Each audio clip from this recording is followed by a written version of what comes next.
હવે આગળ વાત કરીએ તો સાબરકાંઠા જિલ્લા સહિત પ્રાંતિજ તાલુકામાં સૌભાગ્યવતી મહિલાઓ દ્વારા પોતાના પતિના આયુષ્ય માટે કેવડા ત્રીજનું વ્રત કરવામાં આવ્યું હતું।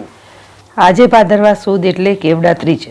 આજના દિવસે સૌભાગ્યવતી સ્ત્રીઓ પોતાના પતિના લાંબા આયુષ્ય માટે આખો દિવસ નકોરડો ઉપવાસ કરી ભગવાન શિવજીની પૂજા અર્ચના કરી બીલીપત્ર, પુષ્પો અને કેવડો ચઢાવે છે।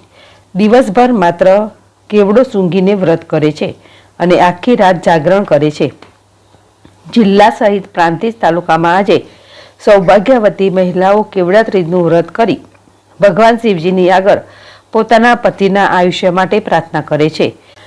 માતા પાર્વતીજીએ પણ ભગવાન શિવજી સાથે લગ્ન કરવા માટે પોતાની સખીઓ સાથે જંગલમાં જઈ શિવલિંગ બનાવી તેની પૂજા કરી બીલીપત્ર, પુષ્પો અને કેવડો ચઢાવી દિવસભર ઉપવાસ કરી લગ્ન કરવા માટે ભગવાન શિવજીને પ્રસન્ન કરી લગ્નનું વરદાન માગ્યું હતું।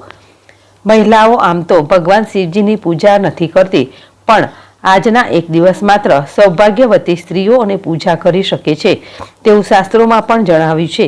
જ્યારે પાર્વતીજીએ ભૂલથી ભગવાન શિવજીને કેવડો ચઢાવ્યો હતો એટલે ભગવાને પ્રેમથી સ્વીકાર પણ કર્યો હતો। ત્યારે પ્રાંતિજ ખાતે સૌભાગ્યવતી મહિલાઓ દ્વારા તપોધન ફળી ખાતે આવેલ શ્રી કાશી વિશ્વનાથ મહાદેવ મંદિર ખાતે આવેલ હોલમાં બ્રાહ્મણો મંત્રોચ્ચાર સાથે શિવજીની પૂજા અર્ચના કરી હતી। જીલ રાવલ, ZSTV, પ્રાંતિજ।